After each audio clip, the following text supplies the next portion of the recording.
Brown Sahibs in charge, Congress and the repackaged colonial state written by Aditi Joshi rather than dismantling the empire. Congress perpetuated it through dynastic politics, Anglicized elitism, and command-style governance.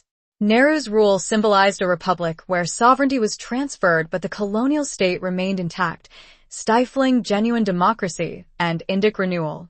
The Indian National Congress, Inc., having positioned itself as the vanguard of India's anti-colonial struggle, entered independence in 1947 not merely as a political party, but as the natural custodian of the new state.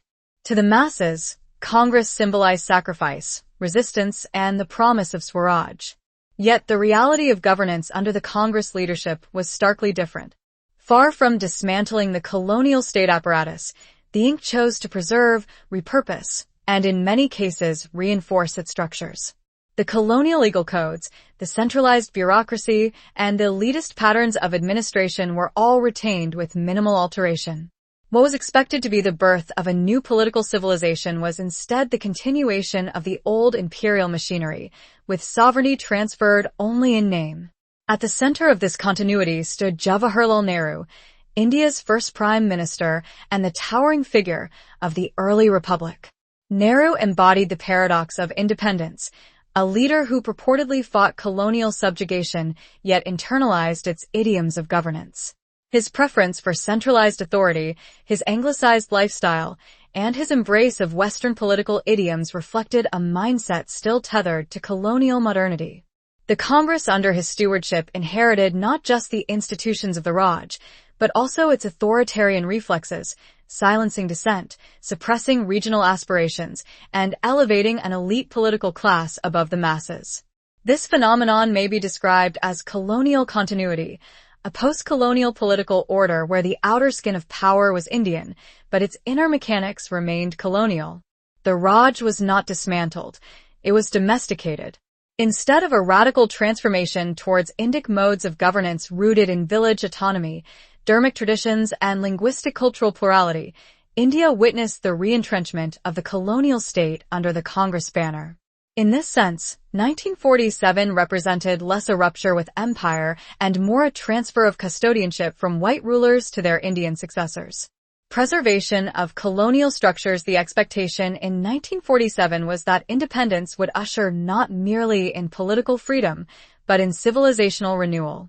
For millions who had struggled, suffered, and sacrificed, independence was supposed to mean the revival of India's indigenous modes of governance, economic self-reliance, and cultural self-confidence. Instead, what emerged was a republic where the colonial skeleton was left intact, only draped in the tricolor. The Indian National Congress, under Nehru's leadership, transplanted the colonial framework wholesale into the newly independent state. Retention of colonial laws. One of the starkest markers of continuity was the retention of colonial legal instruments. The Indian Penal Code of 1860, crafted by Lord Macaulay's commission to control a colonized people, remained the backbone of criminal law. Most notably, Section 124A, sedition law, originally designed to crush nationalist leaders like Tilak and Gandhi, was preserved in independent India. Ironically, it was now employed by the Congress governments against Indian citizens critical of their own elected leaders. Thus, the very tools once condemned as instruments of oppression were repurposed as instruments of post-colonial authority. Centralized bureaucracy. The Indian Civil Service, ICS, the so-called steel frame of the Raj, was reconstituted as the Indian Administrative Service, IS. The irony, however, is that under his leadership, the ICS was merely repackaged as the IS without any substantive transformation. While the name changed, the ethos remained the same: elitist, insulated, and oriented toward command rather than service. The IS was barely Indian in civilizational ethos. It continued to function in English, uphold colonial legal codes, and reproduce Western bureaucratic values. It was scarcely civil, as its attitude toward the masses remained paternalistic and detached, perpetuating the culture of aloof officers inherited from the colonial Raj. And it was hardly a service, for instead of empowering the people, it entrenched centralized control, serving the state rather than society. Rather than realizing Gandhi's vision of Panchayati Swaraj, village self-rule, Congress doubled down on bureaucratic centralism. Decision-making was concentrated in Delhi and filtered through a hierarchy of English-educated administrators who often had little empathy with or connection to the socio-cultural fabric of rural Bharat. In practice, the IS preserved the colonial model of governance, where distance from the governed was a mark of prestige and authority flowed from the state downward rather than from the community upward. Language as power. The Congress regime also perpetuated English as the language of power. While regional languages flourished socially, English retained its monopoly in administration, law, higher education, and diplomacy. This entrenched a linguistic elitism that kept governance inaccessible to the masses and consolidated privilege in the hands of the urban, English-speaking class. In effect, independence deepened the very divide the British had fostered between rulers and ruled. Centralization of political power. Constitutional mechanisms, particularly Article 356, became tools of central domination. Congress governments repeatedly dismissed elected state legislatures, invoking charges of misrule, an uncanny echo of the British policy of dethroning native princes under the doctrine of lapse or paramountcy. The numbers are striking. Between 1950 and 1994, Article 356 was invoked over 90 times, and nearly 80 of these dismissals occurred under Congress governments. Far from the constitutional safeguard of last resort, it became a partisan tool. Some landmark examples include Kerala, 1959, the world's first democratically elected communist government, led by E.M.S. Namboodiripad, was dismissed by the Nehru government under pressure from vested interests and the liberation struggle. This set a precedent for using Article 356 against ideological opponents. Andhra Pradesh, 1973, Indira Gandhi dismissed Chief Minister P.V. Narasimha Rao's government amid political turmoil, replacing him with her loyalists.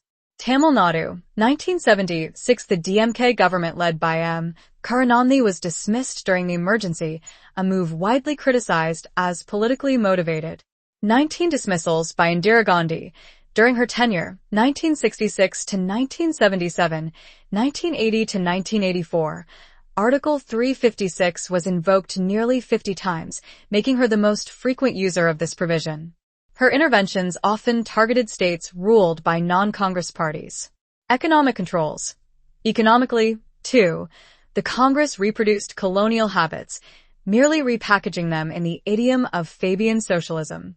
Rather than revitalizing indigenous economic models, village industries, artisan guilds, and cooperative networks, the state embraced central planning, licensing, and state monopolies.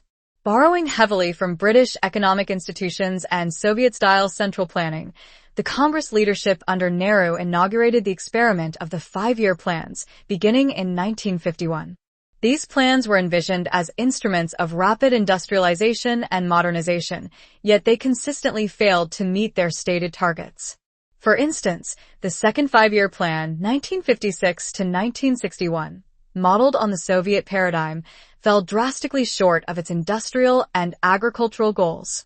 Subsequent plans met similar fates, producing an economy burdened with shortages, inefficiency, and stagnation.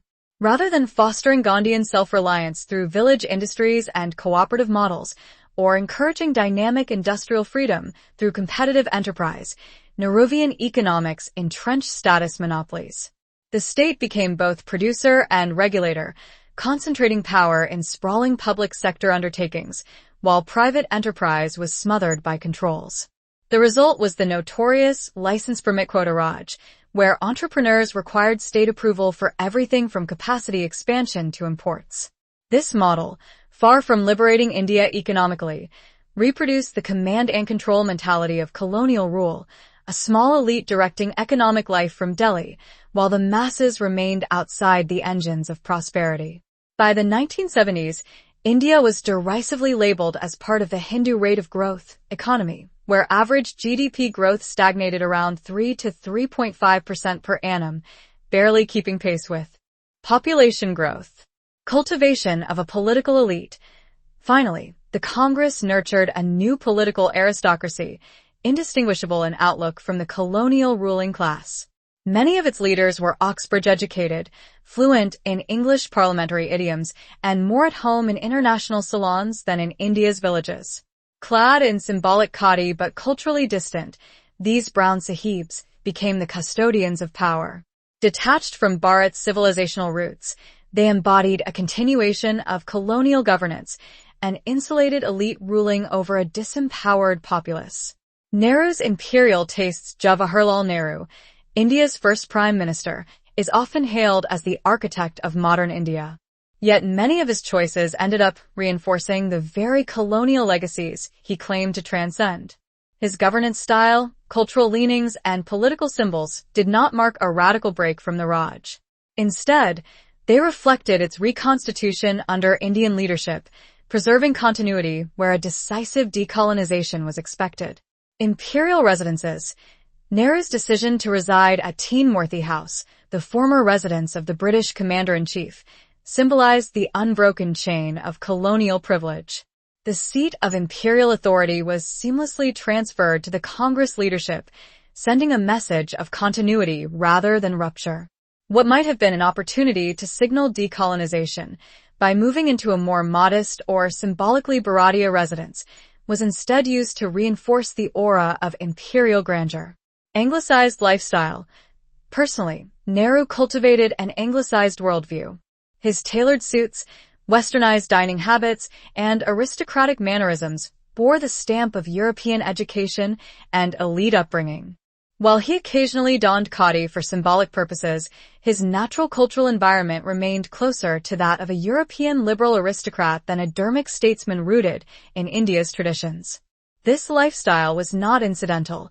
It shaped his political imagination, orienting him toward Western models of modernity and governance. Disdain for indigenous traditions. Nehru's intellectual outlook carried an implicit contempt for indigenous knowledge systems. He often dismissed India's civilizational sciences, philosophies, and community practices as obscurantist or medieval, privileging instead Western categories of rationality and progress.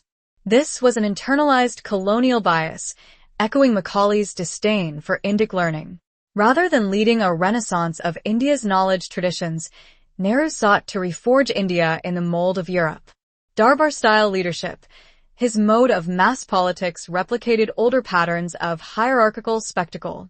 Large Congress rallies and public meetings resembled Mughal and British darbars, with the leader elevated on a stage, distant from the people, rather than immersed in participatory dialogue. The symbolic distance between leader and masses reflected not Gandhian intimacy, but imperial aloofness. Nehru's charisma was thus projected through grandeur and hierarchy, much like the rulers he replaced. Foreign policy elitism in foreign affairs. Nehru championed the non-aligned movement, a project couched in the language of Western liberal internationalism.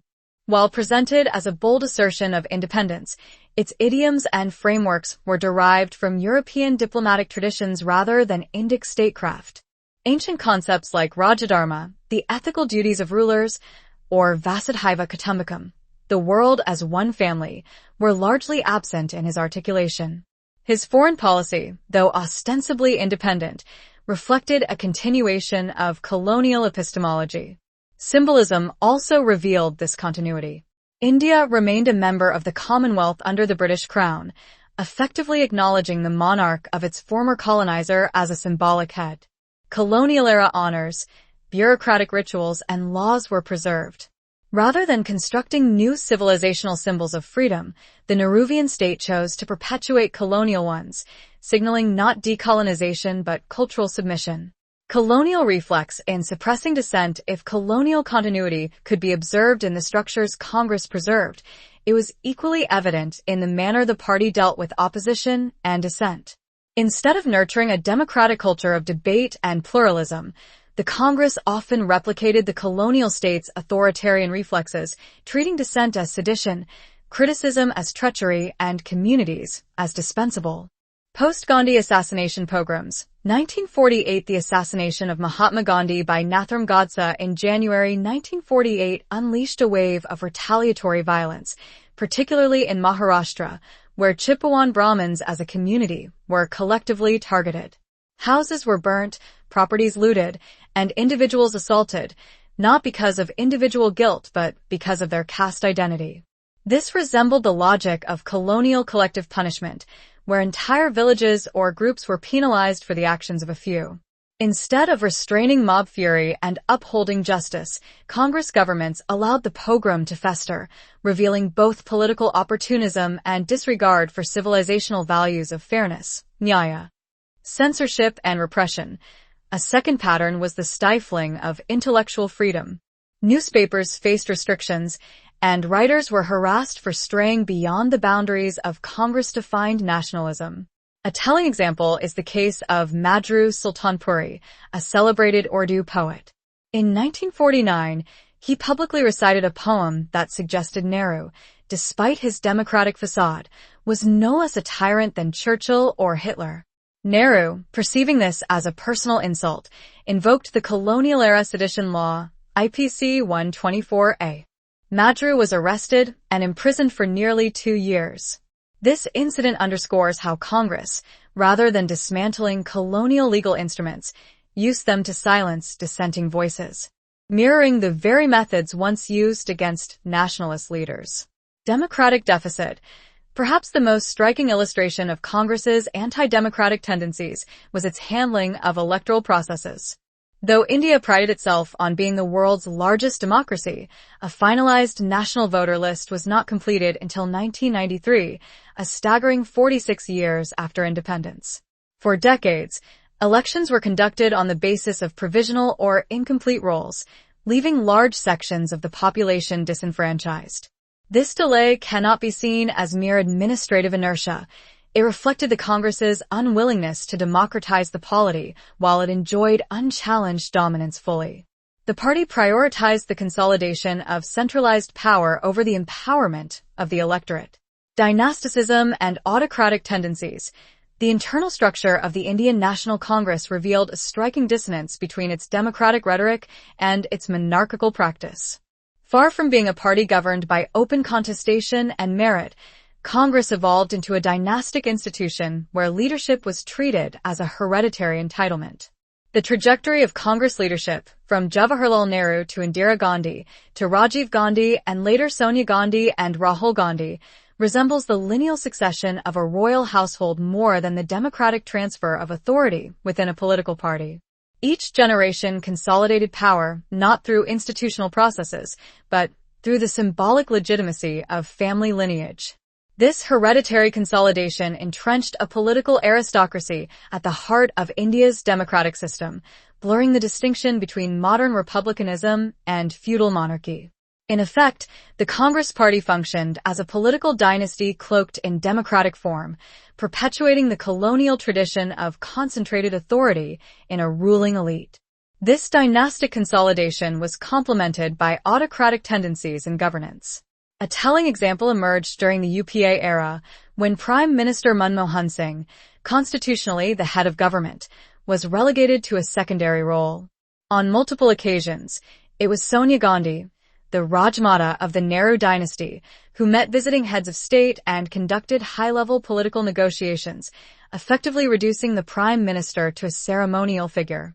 This arrangement blurred constitutional propriety and resembled the colonial system, where the viceroy held real power while Indian administrators served as intermediaries. Such practices underscored the persistence of a shadow power structure, where authority flowed not from institutions but from personal networks and dynastic legitimacy. Wrapping up independence in 1947 did not dismantle the colonial state, it merely transferred ownership. The Indian National Congress inherited and preserved the Raja's political framework, its laws, centralized bureaucracy, and elitist ethos, while layering dynastic succession upon it. Rather than ushering in civilizational renewal, Congress entrenched colonial governance in Indian garb. Jawaharlal Nehru embodied this paradox. He retained colonial laws such as sedition, privileged English as the language of power, and perpetuated bureaucratic centralism through the IS. Economic planning borrowed heavily from British and Soviet precedents, producing monopolies and red tape instead of Gandhian self-reliance.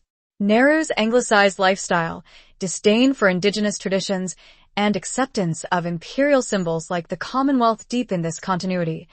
India was sovereign in form but colonial in substance. Congress's authoritarian reflexes mirrored those of the Raj. The post-Gandhi assassination pogroms against Brahmins, the sedition trial of poet Madru Sultanpuri, and decades-long delays in finalizing voter rolls revealed a state unwilling to nurture democracy. Dynastic succession, from Nehru to Indira, Rajiv, Sonia, and Rahul Gandhi, reduced leadership to hereditary entitlement.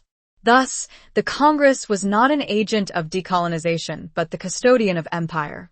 India's true freedom remains incomplete until it dismantles colonial structures and reclaims governance rooted in its own civilizational ethos.